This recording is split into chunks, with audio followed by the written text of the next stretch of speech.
तो आज की इस दुनिया में जहां कुछ भी पहले जैसा नहीं रहा, सप्लाई चेन मैनेजमेंट के जो पुराने तौर तरीके थे वो अब पूरी तरह से बेकार हो चुके हैं।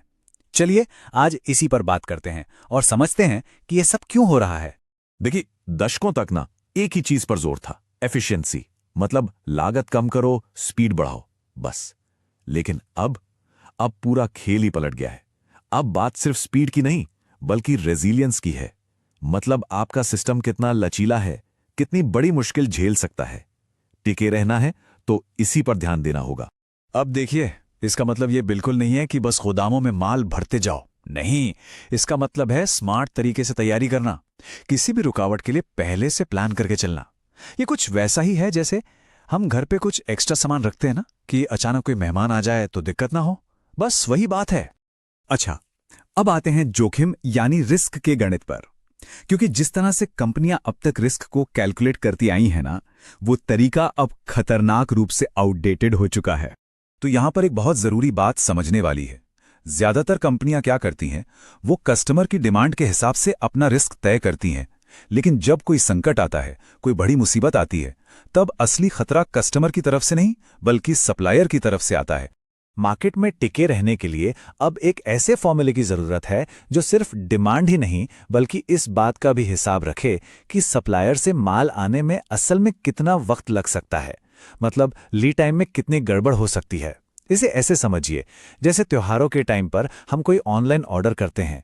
हमें पता होता है कि डिलीवरी में देरी हो सकती है, तो हम पहले से ही उस हिसाब से प्लान करके चलते हैं। चलिए इसको और अच्छे से समझने के लिए एक छोटी सी केस स्टडी देखते हैं। असली नंबरों से पता चलेगा कि बात कितनी बड़ी है।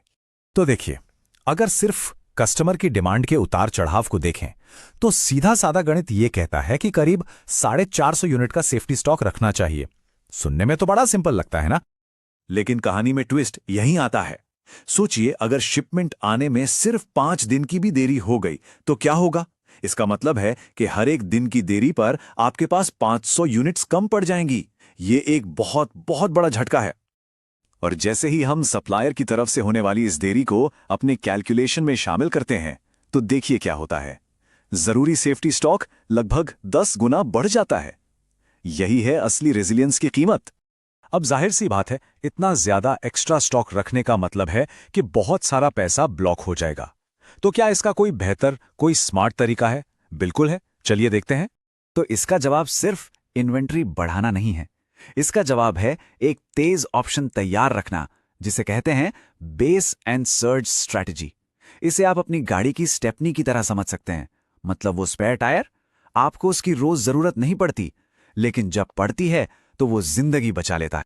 तो इस स्ट्रैटेजी में अपने ऑर्डर्स को बांटा कैसे जाता है? देखिए, ज्यादातर माल यानी करीब 80% आपके मेन सप्लायर के पास जाता है, जो सस्ता है लेकिन थोड़ा धीमा है। और बाकी का छोटा हिस्सा एक ऐसे सप्लायर के लिए रिजर्व रखा जाता है जो तेज है। और यहां से ये बात बिल्कुल साफ हो जाती है कि कैसे ये दोनों सप्लायर्स मिलकर कॉस्ट और सेफ्टी के बीच एक बैलेंस बनाते हैं। एक आपको कम कीमत देता है और दूसरा आपको मुश्किल समय में बचाता है। दोनों की अपनी अपनी बहुत जरूरी भूमिका है। लेकिन एक मिनट, ये बैकअप सप्लायर रखने का भी कोई फायदा नहीं अगर वो भी उन्हीं मुश्किलों से घिरा हो जिनसे आपका मेन सप्लायर घिरा है। इसलिए अपने सर्च पार्टनर को बहुत ध्यान से, बहुत सख्ती से चुनना पड़ता है। तो ये कैसे पक्का करें कि आप असल में रेजिलियंस बना रहे हैं, न कि बस एक और रिस्क पाल रहे हैं? इसके लिए 3 जरूरी बातें देखनी होती हैं। पहली, क्या वो ज्योग्राफिकली अलग जगह पर है, मतलब अलग पावर ग्रिड, अलग मौसम। दूसरी, क्या वो कच्चा माल कहीं और से लेता है। और तीसरी और सबसे जरूरी, क्या उसके पास आपके अचानक बड़े ऑर्डर को पूरा करने की क्षमता है। और हाँ, एक सुनहरा नियम याद रखिए, अपने सर्च पार्टनर के साथ सिर्फ कॉन्ट्रैक्ट करके भूल मत जाइए। उसे अपने रेगुलर बिजनेस का 10 से 20% हिस्सा देते रहिए। इससे रिश्ता बना रहेगा। ये एक तरह की दोस्ती है जिसे निभाना पड़ता है, ताकि जरूरत पड़ने पर वो आपकी मदद को सबसे पहले आए। तो चलिए फटाफट से सारी जरूरी बातें दोहरा लेते हैं। पहली, जस्ट इन टाइम का जमाना अब गया। दूसरी, अपने कैलकुलेशन में सप्लायर की तरफ से होने वाली गड़बड़ियों को शामिल करना ही होगा। तीसरी, base and surge strategy cost और रिस्क के बीच सही बैलेंस बनाती है। और चौथी, असली रेजिलियंस के लिए अपने पार्टनर को बहुत सोच समझकर चुनना जरूरी है।